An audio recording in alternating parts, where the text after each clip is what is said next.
Dimanche dernier se tenait le marché de la poésie. Enfin, il s'est fermé dimanche. Il s'était ouvert le jeudi 22 juin.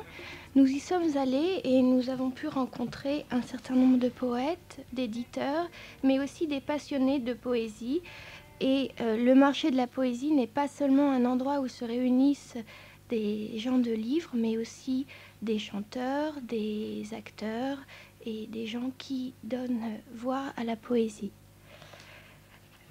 Jean-Michel Place, la semaine dernière, nous parlait de la jeunesse du marché de la poésie, du lieu et de la date à laquelle est né ce marché de la poésie. Et il fallait aussi entendre Jean-Michel Place parler du marché de la poésie comme d'un endroit où on fait la fête. Si vous y étiez le week-end dernier, vous avez pu voir des poètes lire leur poésie et vous avez certainement pu voir le cinématon de Gérard Courant qui s'est donné en plein air. Gérard Courant est avec nous aujourd'hui. Bonjour. Bonjour. Gérard Courant est né à Lyon, Ville-Lumière, le 4 décembre 1951.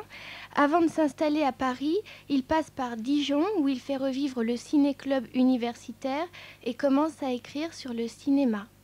Un de ses premiers articles fut sur Chantal Akerman. Paris est pour lui le plus beau studio de cinéma à ciel ouvert du monde, je le cite, et il apprend à faire du cinéma en voyant des films. Comme Godard, qui est un de ses maîtres, il fait partie de cette famille de cinéastes cultivés. Au début des années 80, il publie 2 livres sur les cinéastes poètes Werner Schröter et Philippe Garrel. Pénétrer dans la factory de Gérard Courant est en quelque sorte accéder à son œuvre. Son obsession s'y montre. Il rassemble, collectionne, étiquette, classe, archive, tout ou presque tout. Chez Gérard Courant, l'ordinaire et l'hollywoodien se côtoient le plus simplement du monde. Cinéphile, critique, cinéaste, Gérard Courant est un homme d'expérience au pluriel, d'expériences qui vont au-delà du cinéma. Il est l'auteur de longs métrages, de courts métrages et du fameux cinématon, le film le moins cher, le plus long et au casting le plus prestigieux de l'histoire du cinéma.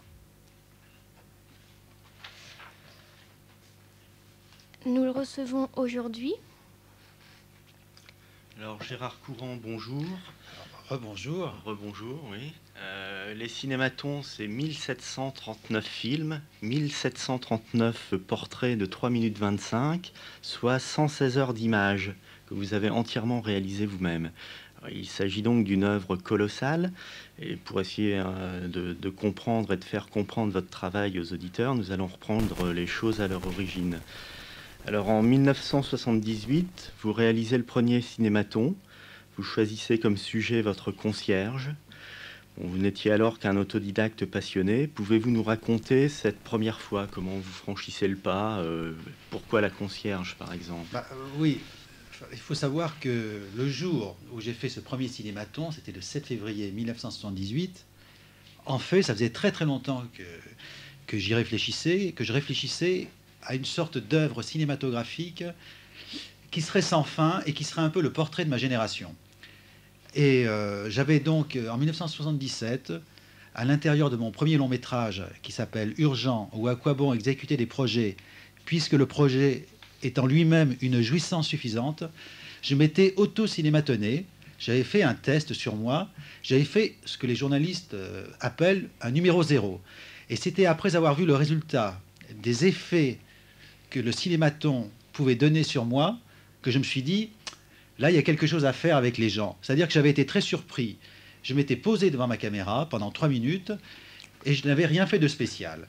Et quand j'avais projeté ce cinématon, j'avais été extrêmement surpris par plein de choses que je faisais sans le savoir, de plein de petits détails, de plein de petites mimiques, de plein de choses qui se passaient sur mon visage, alors que j'étais persuadé de n'avoir rien fait. Alors là, je me suis dit, je tiens quelque chose. Si je filme tous les gens que je connais, je connaissais à l'époque beaucoup de gens du cinéma différents, je connaissais pas mal de peintres, je commençais à connaître les écrivains, et je me suis dit, là, il faut absolument filmer ces gens-là. Et après, on va voir ce que ça va donner. Et donc, la première personne que j'ai filmée, c'était une dame qui avait à peu près 70 ans, qui était la concierge de l'immeuble dans lequel j'habitais, mais également dans lequel se trouvait une association de cinéastes indépendants. Et cette femme prenait notre défense systématiquement chaque fois qu'on faisait du bruit, parce qu'on se réunissait très tard, des fois jusqu'à 3h, 4h, 5h du matin, et les gens du quartier se plaignaient en disant alors ces jeunes, ils font du bruit, ça va pas du tout. Et cette femme prenait notre défense, mais systématiquement. Alors je me suis dit, je vais lui donner les clés du cinématon, et c'est elle qui va ouvrir cette anthologie. Parce que dès le départ, je savais que ça serait une anthologie.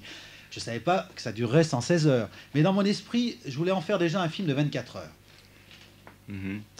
Alors donc le premier cinématon, celui de votre concierge, les règles du jeu que vous fixez ce jour-là sont toujours les mêmes aujourd'hui? Ah oui, alors ce qui est donc, important... est-ce que vous pouvez nous les préciser? Ce qui est très important, c'est que les règles du jeu du cinématon sont absolument identiques pour tout le monde et identiques depuis le premier cinématon. Il n'y a jamais eu la moindre variante. Alors les règles du jeu, elles sont extrêmement simples. Je dirais que c'est vraiment le b.a.-ba du cinéma. C'est une caméra qui est fixe, il n'y a jamais de mouvement de caméra. C'est un gros plan de la personne. Si vous voulez, c'est un peu comme une photo d'identité qui dure pendant 3 minutes et demie, ce qu'on appelle en termes cinématographiques, c'est un plan séquence. Donc il n'y a pas d'interruption pendant ces 3 minutes et demie. Il n'y a pas de coupure après, c'est-à-dire que les gens savent que ces 3 minutes et demie vont être projetées en un seul bloc. C'est sans son, là j'insiste bien, et ça c'est très important, et la personne qui est filmée a la totale liberté de faire ce qu'elle veut. Donc, à l'intérieur de ces règles qui sont très précises, en même temps, la personne a une liberté totale.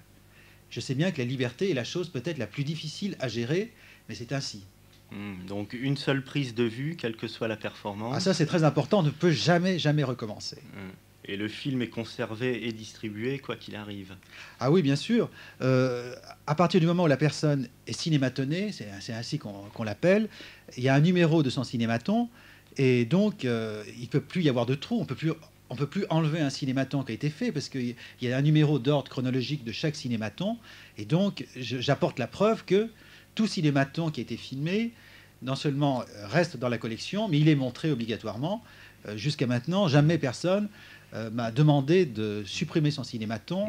Et en général, c'est même le contraire. Les gens que je vois de temps en temps, que j'ai filmés, me disent « Mais qu'est-ce qui se passe? On n'a pas vu mon cinématon depuis déjà un certain temps. » Alors bon, pour ces cinématons, vous faites souvent référence à Godard, qui est un de vos maîtres. Pourtant, un autre... Non, mon maître, j'ai 2 maîtres dans le cinéma. Godard, c'est un cinéaste que j'apprécie, mais j'ai 2 maîtres, c'est Auguste et Louis Lumière. C'est à eux que j'avais dédié mon livre Cinématon en 1989, qui est un livre avec 1000 photographies qui sont extraites des 1000 premiers cinématons. Pour moi, c'est vraiment eux. Les premiers films des Frères Lumière, bon là, c'est une année fantastique parce qu'on a l'occasion de les voir alors qu'avant, c'était pas facile de les voir. C'est à chaque fois, dans les tout premiers films, un plan fixe. La durée, en général, ne dépasse pas les 50 secondes parce qu'on ne pouvait pas mettre plus de pellicule dans la caméra, mais c'est un plan fixe sur un événement, quel qu'il soit. Et par exemple, je pense au Repas de bébé, qui est un des tout premiers films des Frères Lumière. C'est quasiment un cinématon. Donc, vraiment, mes maîtres, c'est Louis et Auguste Lumière. Et puis, je dirais aussi les cinéastes de l'époque du cinéma muet, les Dreyer, les Griffiths, les Abel Gance, Eisenstein. Ça, pour moi, c'est le niveau Alors, supérieur. Il y a un autre nom qui vient à l'esprit, un nom d'un cinéaste plus contemporain, c'est celui d'Andy Warhol. Oui, enfin Andy Warhol, lui, il était avant tout plasticien. Il a été cinéaste pendant très peu de temps. En fait, il a été cinéaste pendant 5 ans, entre 64 et 68. Et donc, je sais qu'il a fait également un certain nombre de portraits. Et que malheureusement, j'ai toujours voulu voir à l'époque où j'ai commencé les cinématons, et c'était absolument impossible de les voir. Et en définitive, on pouvait toujours voir de Warhol les films qu'il n'avait pas réalisés lui-même, les films de Paul Morisset et les films qui sont sortis en salle. Mais les vrais films de Warhol, c'est extrêmement difficile à voir. Donc après La Concierge, vous changez de genre. Vous êtes désormais spécialisé dans le portrait des personnalités du monde de l'art et des spectacles. Mais attention, je considère, mais ça c'est très important, je considère Ma Concierge comme faisant partie de ce milieu-là. Ça peut vous surprendre, mais cette femme faisait partie des meubles, je dirais, de notre coopérative des cinéastes. C'est ainsi qu'elle s'appelait. Pour moi, elle faisait partie du milieu, de ce milieu-là. Donc... très vite, à partir du numéro 2, j'ai filmé des gens de cinéma, mais pour moi, elle en fait partie. Hein. Ouais, mais bon... je fais peut-être de la provocation en disant ça, mais... Votre concierge n'est pas connu dans le milieu du cinéma, et d'ailleurs, je remarque que sur le catalogue, le nom de la concierge ne figure pas. Vous mettez Madame la concierge, oui, alors que Madame la concierge, oui, c'est vrai. Alors que pour tous les autres ont un nom. Oui, je voulais la préserver. C'était la première fois qu'elle était filmée. Elle n'avait jamais été filmée. Et d'ailleurs, pendant le tournage, elle a une réaction absolument extraordinaire. Ça, je m'en souviens, c'était il y a plus de 17 ans. Elle lui dit, mais quand est-ce que la photo est finie? C'est-à-dire qu'elle ne comprenait pas ce qu'était le cinéma. Bon, c'est une femme qui n'était jamais allée quasiment au cinéma de sa vie, mais vraiment, qui n'était jamais sortie du 14e arrondissement. Ça peut paraître surprenant, mais c'est vrai. Et qui, évidemment, n'avait jamais été filmée. Donc, elle ne comprenait pas ce qui se passait. Elle connaissait le photomaton, mais pas le cinématon. Oh, je doute qu'elle connaisse. Je pense pas qu'elle connaissait le photomaton, très sérieusement. Bon, alors, vos sujets dans le monde de l'art et du spectacle, vous les choisissez comment? Oui, parce que, en fait, ce que j'ai pas dit tout à l'heure par rapport aux règles du jeu du cinématon, je filme les gens du milieu des arts et du spectacle, c'est-à-dire des cinéastes, des acteurs, des écrivains, des peintres, des stars de la télévision. Alors, ces gens-là, je les trouve... déjà, ce sont des gens déjà un certain nombre de gens que je connais, donc à partir du moment où je les connais, je leur propose de faire un cinématon. Mais également, ce sont des gens que j'ai l'occasion de rencontrer dans des manifestations de cinéma, par exemple, dans des festivals à Cannes, à Venise, à Berlin. Donc, c'est l'occasion de rencontrer un certain nombre de gens que j'aurais pas pu croiser dans ma vie autrement. Et puis aussi, il faut savoir que le cinématon, c'est devenu une sorte de grande famille. Et très souvent, des gens que j'ai déjà filmés me disent « Mais moi, je suis très ami avec un tel. Est-ce que ça t'intéresserait de le ou de la filmer ?»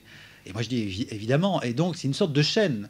Et mon travail est de plus en plus facile, parce qu'au début, les premiers cinématons, pour moi, c'était très difficile de convaincre des gens pour un projet qui est vraiment très spécial.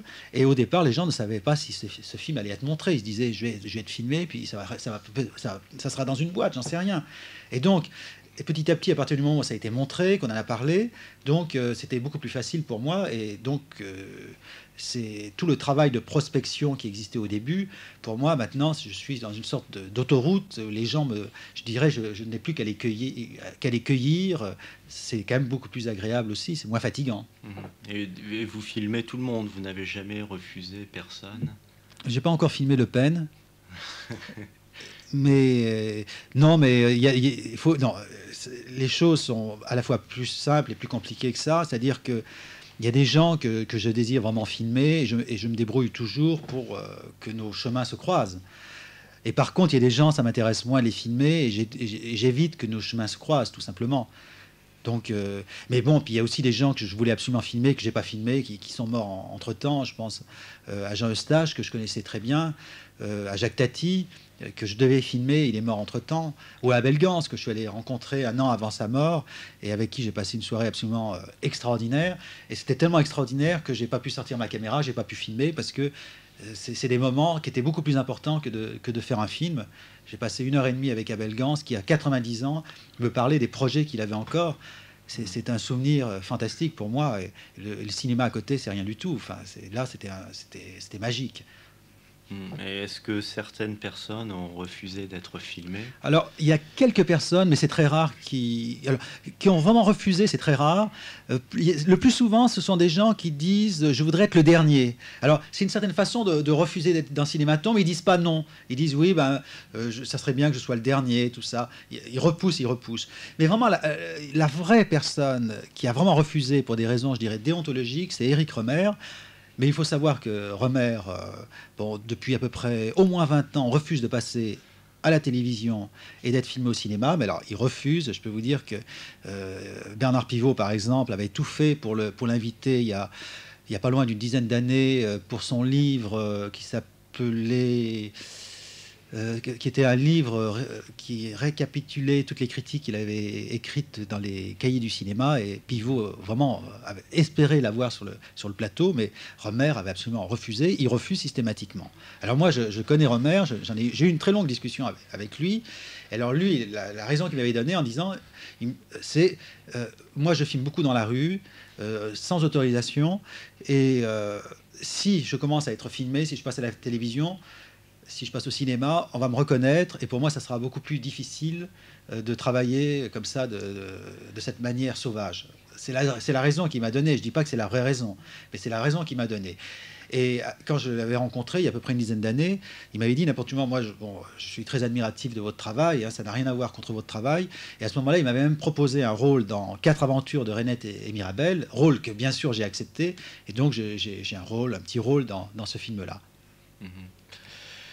Au bout de quelques années, vous diversifiez le genre cinématon, et aujourd'hui vous proposez des cinématons couples et des cinématons groupes et d'autres séries. Oui, aussi. Disons qu'au fil des années, les cinématons ont continué tels qu'ils sont, et par ailleurs, il y a eu des nouvelles séries, mais qui sont séparées du cinématon. Quand on dit que cinématon, ça dure 116 heures, c'est vraiment les portraits de la personne unique, et en plus, il y a la série couple, trio, portrait de groupe. Il y a également la série Lire, qui sont des portraits un peu comme des cinématons, mais là, c'est une série sonore dans laquelle des écrivains... J'allais vous en parler, puisqu'on est dans une émission littéraire, il convient d'en parler. Donc Voilà, donc c'est une série dans laquelle des écrivains lisent le début de leur dernier livre qu'ils ont publié, et ils lisent pendant 3 minutes et demie le début du livre, donc ça correspond les 2-3 premières pages. Selon le même principe, caméra fixe. C'est toujours les mêmes, disons, ces règles-là sont des. On dit dans le milieu du sport, dans le football, dans le rugby, on ne change pas une équipe qui gagne. Et donc, le concept qui a fait, un peu le succès du cinématon, ça j'y tiens, c'est-à-dire les plans séquences, le fait que ça soit montré en un seul bloc, la prise unique qui pour moi est très importante, que la personne ne puisse pas recommencer, que vraiment, là elle sait que il n'y a que la première fois. On ne peut pas se rattraper, il n'y a pas de filet.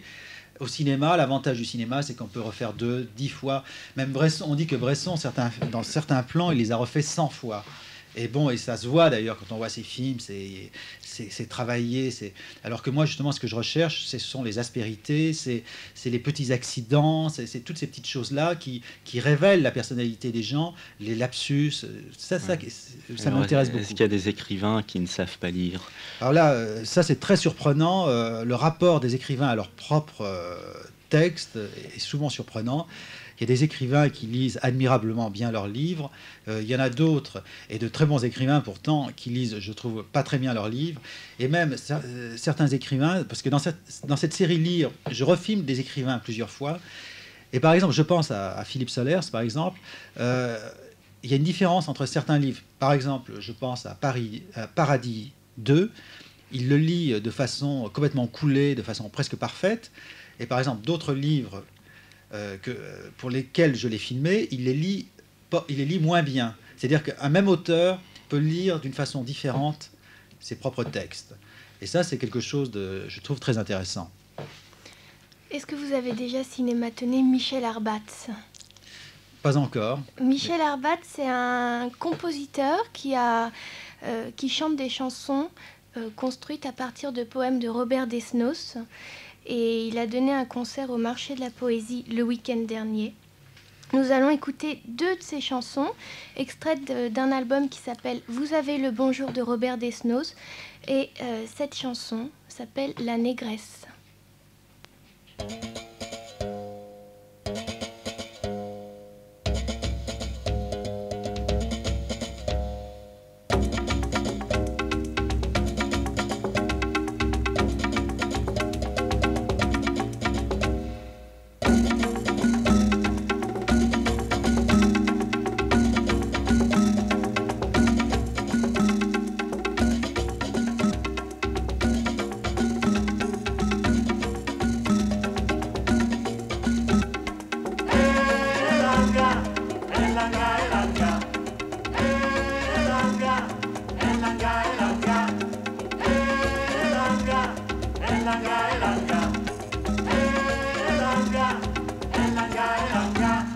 La négresse qui danse encore à minuit dansera jusqu'à l'aurore, jusqu'à midi, jusqu'à l'autre nuit. La négresse qui danse encore à minuit dansera jusqu'à l'aurore, jusqu'à midi, jusqu'à l'autre nuit.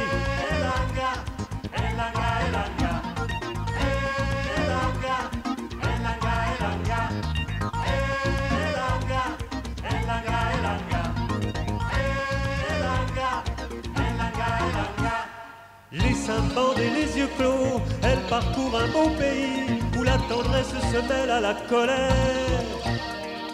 Elle sera toute surprise, après la danse, après l'ivresse, de retrouver la rue froide, la nuit précoce et ses draps froids.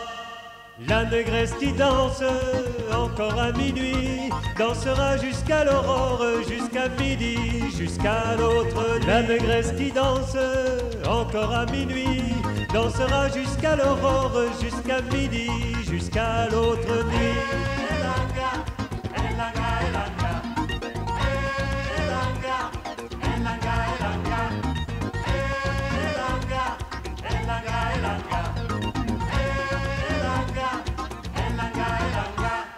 Cette Vénus inconnue, dans la coque blanche du lit, rêve d'un Olympe noir comme elle. Des anges noirs comme du charbon, levant cette déesse de couleur, l'emporte vers un pays de ténèbres, où brille un soleil éclatant et bleu. La négresse qui danse encore à minuit dansera jusqu'à l'aurore, jusqu'à midi, jusqu'à l'autre nuit. La négresse qui danse encore à minuit dansera jusqu'à l'aurore, jusqu'à midi, jusqu'à l'autre nuit. Elanga, elanga, elanga, elanga, elanga, elanga, elanga, elanga, elanga, elanga, elanga, elanga.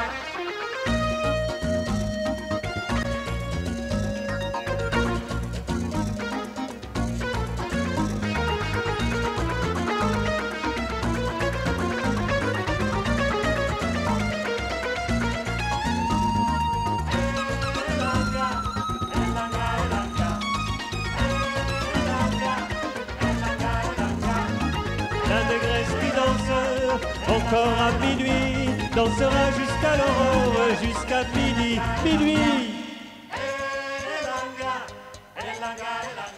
Gérard Courant, j'aimerais poursuivre l'interview avec une question provocatrice. Êtes-vous cinéaste ? Enfin, en tout cas pour votre travail de cinématon, parce que vous avez par ailleurs réalisé des longs métrages. Donc est-ce que votre travail de cinématon est un travail de cinéaste ? Ah oui, je suis peut-être plus cinéaste avec le cinématon qu'avec mes autres films, parce que je peux vous dire que dans un film, je dirais, entre guillemets, avec beaucoup de guillemets, normal, bon, ça ne veut rien dire, mais enfin bon, on a un acteur devant soi, on le dirige exactement tel qu'on le veut. On peut refaire autant de fois la prise, tant qu'on n'est pas satisfait du résultat. Donc, et à partir du moment où on a exactement ce qu'on voulait, bon, on passe à un autre plan. Dans le cinématon, ce qui est terrible, c'est que j'ai mis les gens dans une situation où eux, les gens n'ont pas le droit à l'erreur, mais en même temps, moi aussi, parce que si, par exemple, le résultat est catastrophique, c'est peut-être gênant pour la personne qui est filmée, mais je trouve que c'est aussi très gênant pour moi. Et donc, ma mise en scène, si vous voulez, dans le cinématon, on dit les gens se mettent eux-mêmes en scène. Bon, d'accord. Mais la mise en scène, c'est tout le reste. C'est le concept dont on a parlé tout à l'heure, le fait de cette durée, de ce cadrage. Vous savez, par exemple, très souvent, les gens me disent « Ah, est-ce que ça ne serait pas possible d'avoir un plan plus large ?» Il y a même des gens qui voudraient avoir des travelling, tout ça. Mais moi, je leur dis, les règles du jeu sont très précises. Elles sont celles-là. Et des fois, c'est très dur. Faut se battre. Il y a des gens qui voudraient avoir le son. Enfin, il faut vraiment arriver. Des fois, c'est vraiment une lutte avec certaines personnes. Alors que c'est tellement plus facile d'avoir un acteur, de lui dire voilà, tu vas dire ça, tu vas faire ça, tu vas faire 3 pas, tu vas tourner à gauche, tu vas dire je t'aime, tu vas dire ça, etc. Oui, mais est-ce que c'est pas ça le travail du cinéaste, quoi, le choix d'un angle, d'un éclairage, un cadrage, la direction d'acteur, et puis aussi le montage qui est très important, je pense. Alors oui, que vous utilisez vraiment une technique minimaliste, oui, bien sûr. Moi, fixe. Disons que moi j'ai appris donc grâce à la cinéphilie, et je me suis aperçu que les plus grands cinéastes qu'il y avait eu dans l'histoire du cinéma, que j'ai vraiment étudié, des gens, je sais pas, je pense à des gens comme Fritz Lang, Jacques Tourneur, tout ça. Et Fritz Lang l'explique bien dans le cinéma. Il dit, par exemple, dans un plan, on filme par exemple 2 acteurs qui sont en train de discuter. il y a une infinité de possibilités pour les filmer. Il y a des centaines, je dirais peut-être même des milliers de possibilités de les filmer. Et lui, il expliquait une chose, il faut toujours choisir de toutes les possibilités qu'on a, et c'est Fritz Lang qui dit ça, il faut toujours choisir la plus simple. Et aller vers la simplicité est la chose peut-être la plus difficile, je dirais, pas dans le cinéma, mais dans l'art en général, dans l'écriture, dans la peinture.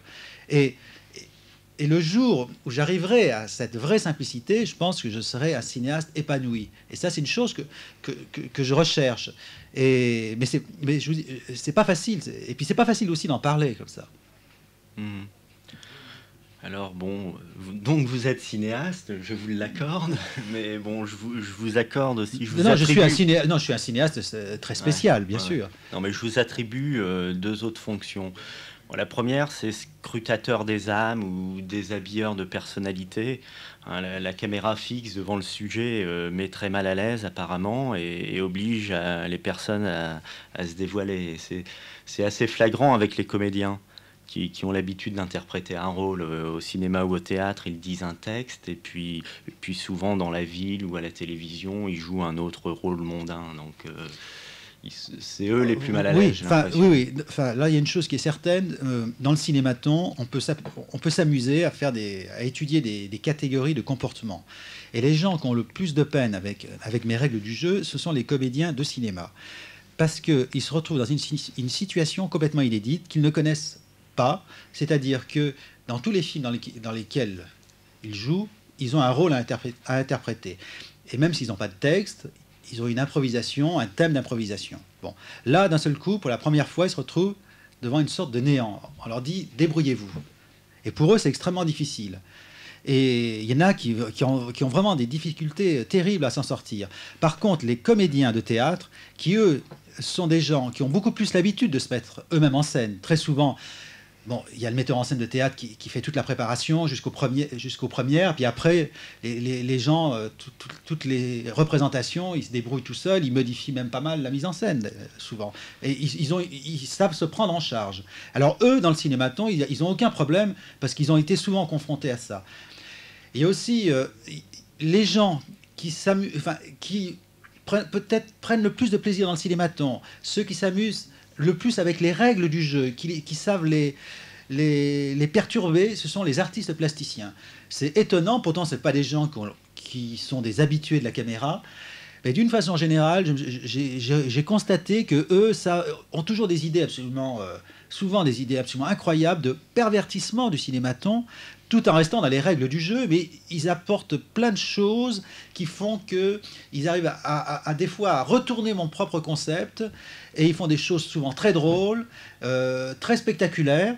Alors je ne dis pas que les cinématons les plus spectaculaires sont les plus intéressants, parce que moi des fois je dis, une personne qui ne fait rien peut être peut-être la plus intéressante. C'est-à-dire que quelqu'un qui est face à une caméra, qui ne bouge pas, peut être beaucoup plus intéressante à côté de quelqu'un qui fait le guignol pendant 3 minutes et demie. Parce que quand on ne fait rien, on fait quand même plein de choses. Mais mettez-vous, je ne sais pas, devant une glace, vous allez voir que vous allez cligner de l'œil.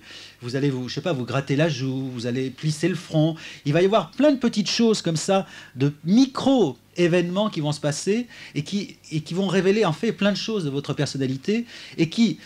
Aussi, quand les cinématons sont projetés, quand ces cinématons-là sont montrés, peuvent apporter des réactions extraordinaires dans la salle, parce que ça va faire complètement faire rire les spectateurs qui ne vont pas du tout s'ennuyer avec ces cinématons-là, où visiblement il ne se passe presque rien.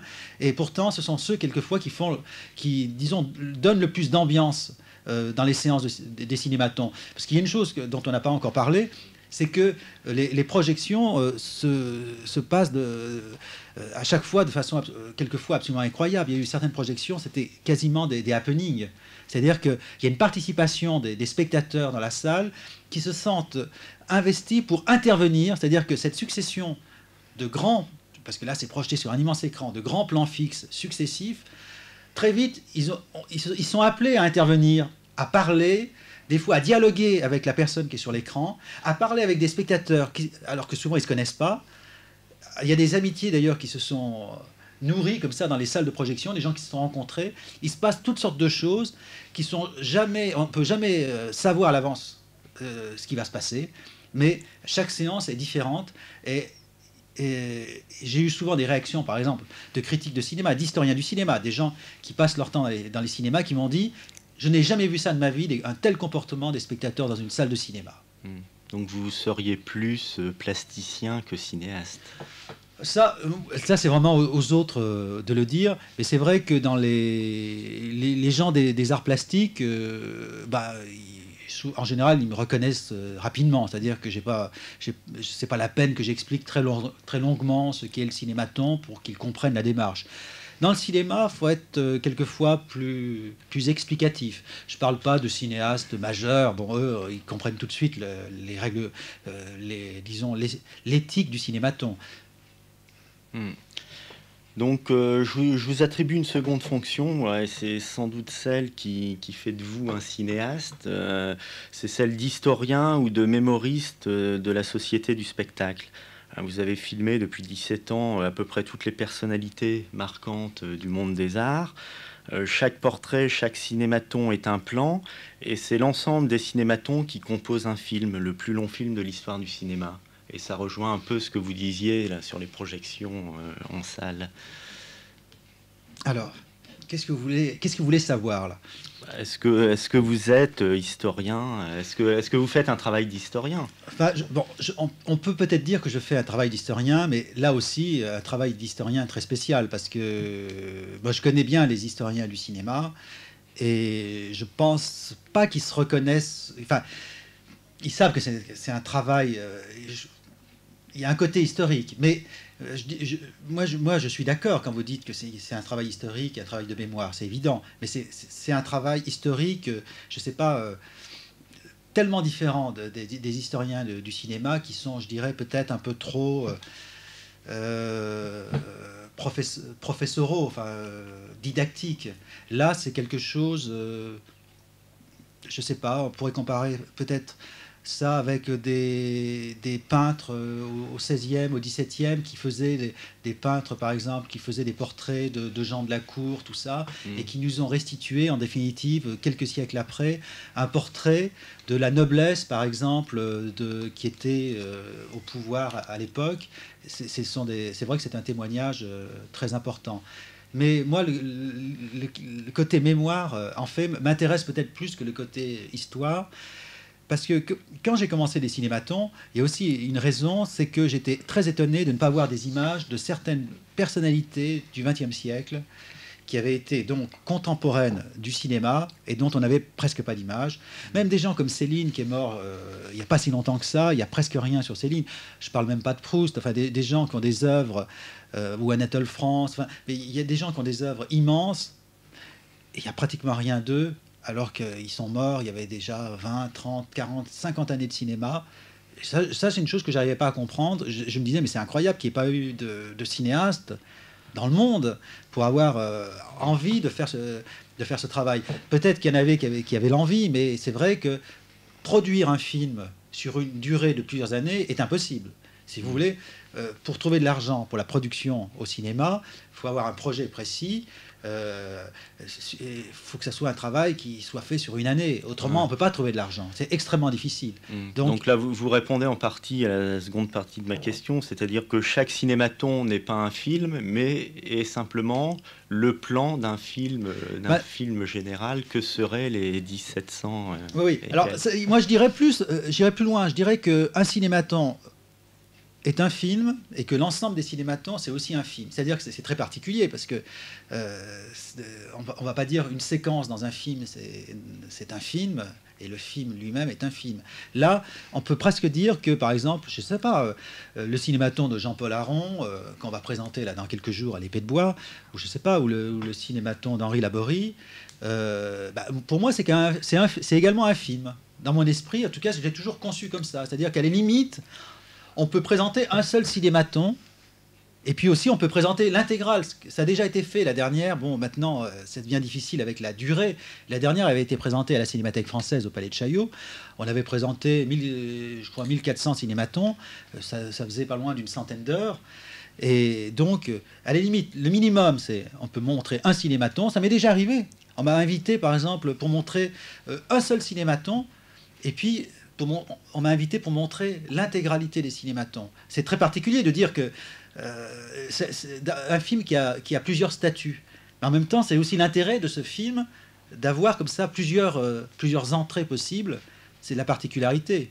Parce que vous n'allez pas payer un billet de cinéma normalement pour voir que, je sais pas moi, un plan de À bout de souffle ou je sais pas moi, ou un plan de la Dolce Vita. Ça peut paraître surprenant. Ben, avec Cinématon, c'est possible. Ça peut paraître bizarre, mais ça m'est déjà arrivé de le faire. Et donc, pour moi, un cinématon égale un film, et l'intégralité des cinématons égale un autre film. Il n'y a pas une part de montage dans le... On retouche le montage, quoi, dans le collage des cinématons entre eux. Oui, n'importe comment. Bon, quand on fait, par exemple, des projections, comme on fait à l'Épée de Bois, par exemple, à l'Épée de Bois, on fait des projections sur un thème précis. Alors là, par exemple, la prochaine projection qui a lieu le 4 juillet, on va présenter 20 cinématons de stars. Mais on a fait, par exemple, aussi 20 cinématons, 25 cinématons de disparus cette année, où on avait fait 25 cinématons de cinéastes célèbres. On a fait aussi 20 cinématons érotiques, 25 cinématons burlesques, et à la limite, on peut trouver tous les thèmes possibles et imaginables. Donc là, on fait une soirée d'1h30, on ne présente qu'une petite partie des cinématons. Souvent, ça fait un peu plus de 1% de l'ensemble. En fait, c'est pas beaucoup, mais en même temps, ça donne, pour des gens qui ne connaissent pas, qui vont voir 1h30 de cinématon, déjà, ça leur donne un aperçu de ce que représente ce film. Vous filmez inlassablement 1739 films en 17 ans, c'est-à-dire 100 films par an, c'est-à-dire 2 par semaine. C'est une quête terrifiante. Quel est votre but ? Alors là, justement, j'ai aucun but. Je ne me suis jamais fixé de chiffres, car si je m'étais fixé des chiffres, je pense que ça m'aurait paralysé et que je me serais arrêté tout de suite. Si on m'avait dit au début que j'arriverais, j'en suis même à 1700, je crois, 57. Depuis le chiffre, il a encore augmenté.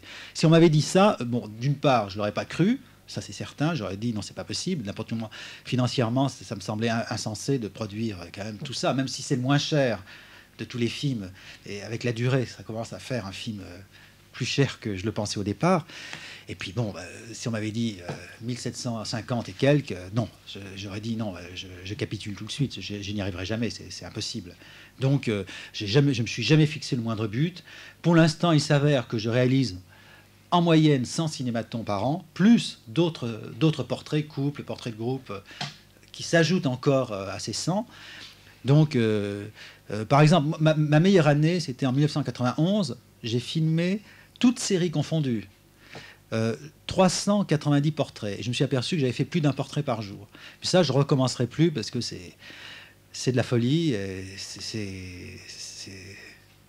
C'est comme quelqu'un qui s'amuse à traverser l'Atlantique à la rame. Bon, c'est des choses complètement folles, mais ça, on le fait une fois. Mais bon, là, l'idéal, c'est quand même que j'en reste grosso modo à la moyenne que je tiens depuis le départ. Vous collectionnez les honneurs, les récompenses, vous êtes présent. Ah non, pourquoi les honneurs J'ai lu que vous étiez présent dans tous les festivals. Vous avez reçu l'année dernière le Grand Prix de l'Académie française. Non, là, j'ai reçu un prix de l'Académie française. Parce que, vous savez, l'Académie française décerne un certain nombre de prix chaque année, qui peuvent être des bourses à des écrivains. Bon, là, j'ai eu un des prix de l'Académie française qui s'appelle le prix Verdaguer, pour la série Lire, qui est consacrée à des écrivains. Mais là, il existe le Grand Prix de l'Académie française, et ça, ce sont en général des écrivains qui l'ont et qui ont une œuvre très très importante. En tout cas, vous êtes reconnu par les professionnels et par les spécialistes. Par certains, ne croyez pas. Vous savez, non mais c'est très important. Ça peut paraître surprenant, mais je dirais qu'il y a beaucoup de gens qui n'ont toujours pas compris en fait ce qu'était le cinématon. Ça peut paraître surprenant parce qu'avec la durée, bon, il y a eu pas mal d'études, il y a eu pas mal d'émissions de télévision. Bon, on a bien expliqué ce que c'était. Il y a eu presque un travail pédagogique qui a été fait sur le cinématon, mais il y a encore plein de gens qui sont anti-cinématoniens. Moi, par exemple, la dernière projection qu'on a fait à l'Épée de Bois, il y a 2 personnes qui sont sorties scandalisées en disant c'est une horreur, comment oser montrer des choses comme ça. Bon, c'était 2 personnes à l'intérieur de 80 personnes, mais il y a quand même des réactions hostiles. Il ne faut pas croire que le pari est gagné. Ça c'est absolument je n'y crois pas du tout, et je pense même qu'il faudra se battre, que je me battrai toujours pour défendre le cinématon. Je pense que le public, il a énormément changé depuis 1978, depuis l'époque où j'ai commencé le cinématon. Je ne voudrais pas faire la critique du public d'aujourd'hui, mais je pense qu'avant, le public était beaucoup plus ouvert, et bon, il y avait toujours des gens qui n'étaient pas d'accord. Mais quand les gens n'étaient pas d'accord, ils le disaient souvent. Et il y avait vraiment un dialogue qui s'instaurait. Alors que là, aujourd'hui, c'est même presque difficile de faire scandale dans le milieu artistique, parce que les gens, quand ils ne sont pas d'accord, ils prennent le profil bas, ils s'en vont. Je me souviens, quand je présentais les premières projections des cinématons, il y avait eu des réactions d'hostilité, mais qui n'étaient jamais négatives, qui étaient très positives. Et je me souviens d'un directeur de festival à Belfort, qui est un festival assez connu maintenant, qui s'appelle le Festival des jeunes auteurs. Et j'avais présenté la première année des cinématons en 1978, je me souviens, les 20 premiers cinématons. On avait fait une séance avec un peu plus d'1 heure de projection, et ça avait fait un tollé. Pourquoi ? Parce que dans cette salle, c'était que des jeunes cinéastes qui étaient venus, des gens qui espéraient faire des courts-métrages, des longs-métrages, mais des trucs bien, bien faits, tout ça. Ils espéraient. Il s'avère que sur la durée, il y en a peu qui ont réussi à faire une carrière. Et ces gens-là, pour eux, j'ai été une véritable provocation de faire des films avec presque rien. Et donc, il y avait eu une hostilité. Et je me souviens, le directeur de la salle, il avait été aussi hostile à ma projection, parce que ça lui cassait un peu l'image de marque de son festival. Et l'année d'après, je suis retourné à son festival pour présenter un autre film. Il est venu s'excuser au début du festival en me disant « mais c'est incroyable, l'année dernière, j'ai très très mal pris ton cinématon, et en fait, depuis 1 an, le seul film que j'ai vu de l'année précédente, qui me turlupine, qui me travaille, c'est le cinématon. J'y ai pensé très souvent cet hiver. Les autres films, je les ai complètement oubliés. Le seul qui me reste en moi, c'est le cinématon. » Et ça avait été une réaction pour moi qui avait été importante. Donc c'est pour dire que même au départ, il y a eu des réactions négatives, mais il y a eu des réactions fantastiques. Dès le départ, il y a eu, je me souviens, à Avignon, en mai 78, c'était quasiment la première projection, des réactions mais invraisemblables, un engouement qui m'avait totalement surpris. Je ne pensais pas du tout qu'il pouvait y avoir des réactions comme ça aussi positives. Et ça m'avait beaucoup encouragé. Si au départ, les projections avaient été très négatives, je me serais peut-être arrêté, parce qu'on ne peut pas continuer à faire une œuvre qui est sans cesse rejetée. Je ne sais pas. Il s'avère qu'il y a eu, dès le départ, quand même, il y a eu peut-être des réticences, mais il y a eu quand même aussi un engouement assez fort. Et ce qui vous manque peut-être aujourd'hui, c'est la notoriété auprès du grand public. Vous êtes assez peu connu. Là, moi, je fais mon travail le mieux que je peux. Et donc, peut-être qui pourrait m'aider au niveau du grand public, ça serait peut-être aujourd'hui la télévision. Si par exemple, imaginons qu'elle présente un cinématon par jour à un horaire régulier, peut-être que ça pourrait avoir un effet bienfaiteur pour la connaissance du cinématon. Mais moi, je n'ai jamais cessé depuis 17 ans de montrer les cinématons. Je les ai montrés dans beaucoup de festivals de cinéma, au Festival de Cannes, au Festival de Berlin. Je ne cesse de les montrer dans des salles de cinéma, dans des cinémathèques, dans des musées, dans toutes sortes de lieux. Et moi, je fais un effort pour aller vers le public. C'est aussi au public de faire un effort. Bon, il y a une chose qu'il faut dire, c'est que, par exemple, les projections qu'on fait au cinéma Épée de Bois à Paris rassemblent beaucoup de monde. Même, certaines séances, on a même refusé des spectateurs. Donc, il y a quand même aussi les gens qui ont l'information viennent. Bon, si vous êtes d'accord, nous allons écouter une deuxième chanson de l'album de Michel Arbatz, toujours le même, Vous avez le bonjour de Robert Desnos. Et cette fois-ci, la chanson s'appelle « J'ai tant rêvé de toi ». C'est le titre du fameux poème.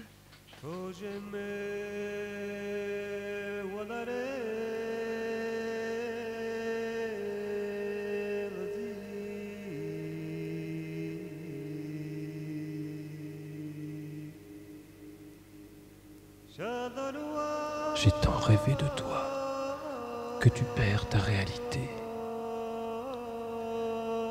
Est-il encore temps d'atteindre ce corps vivant et de baiser sur cette bouche la naissance de la voix qui m'est chère? J'ai tant rêvé de toi que mes bras habitués en étreignant ton ombre à se croiser sur ma poitrine, ne se plieraient pas au contour de ton corps peut-être, et que devant l'apparence réelle de ce qui me hante et me gouverne depuis des jours et des années, je deviendrai une ombre sans doute. Ô balance sentimentale, j'ai tant rêvé de toi qu'il n'est plus temps sans doute que je m'éveille. Je dors debout, le corps exposé à toutes les apparences de la vie et de l'amour. Et toi, la seule qui compte aujourd'hui pour moi, je pourrais moins toucher ton front et tes lèvres que les premières lèvres et le premier front venu. J'ai tant rêvé de toi, tant marché, parlé, couché avec ton fantôme, qu'il ne me reste plus peut-être, et pourtant, qu'à être fantôme parmi les fantômes, et plus ombre 100 fois que l'ombre, qui se promène et se promènera allègrement sur le cadran solaire de ta vie.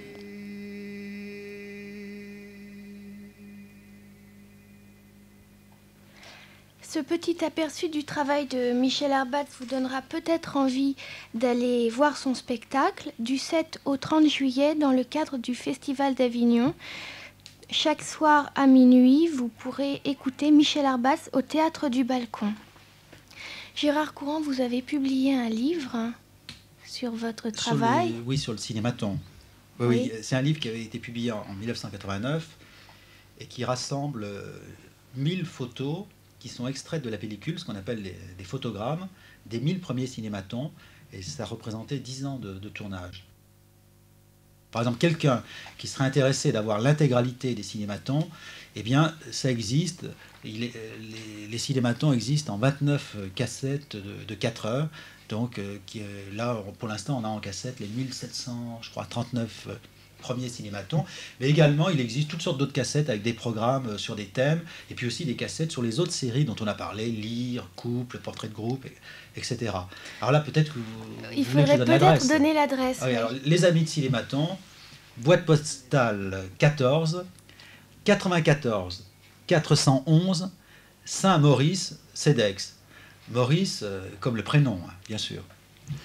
Et à l'Épée de Bois, donc, sont organisées des projections du cinématon. Oui, Vous alors, avez des dates précises à communiquer? Oui, alors là, l'Épée de Bois, donc c'est Anne et Gérard Vaugeois là, qui dirigent cette salle. Donc avec eux, je fais une projection par mois. À chaque fois, on fait une sélection sur un thème à peu près. On présente 1h30 de cinématon. Alors là, en fait, je travaille avec eux depuis très très longtemps, depuis 15 ans, parce que Gérard Vaugeois avait le Cinoche à Bagnolet, je projetais là-bas. Après, pendant des années, il a eu le Studio 43, qui n'existe plus malheureusement, où je projetais les cinématons. Et là maintenant, donc, je travaille régulièrement avec eux. La prochaine projection, elle a lieu mardi prochain, le 4 juillet, à 20h. Et là, on va présenter 20 cinématons de stars. Alors, on va présenter aussi bien Mariuszka Detmers que Jean Dutour, que Jack Lang, que Jean-Paul Aron. Donc, on en présente 20 cinématons. L'Épée de Bois, c'est 100 rue Mouffetard, dans le 5e arrondissement. Et donc, j'espère que vous viendrez nombreux, parce que non seulement vous allez assister à une projection de film, mais en même temps, il y a une ambiance tellement folle dans la salle que c'est un spectacle qui est à la fois sur l'écran et dans la salle. Alors, rendez-vous à l'Épée de Bois. Merci Gérard Courant. Merci. Moi, c'était un plaisir d'être avec vous.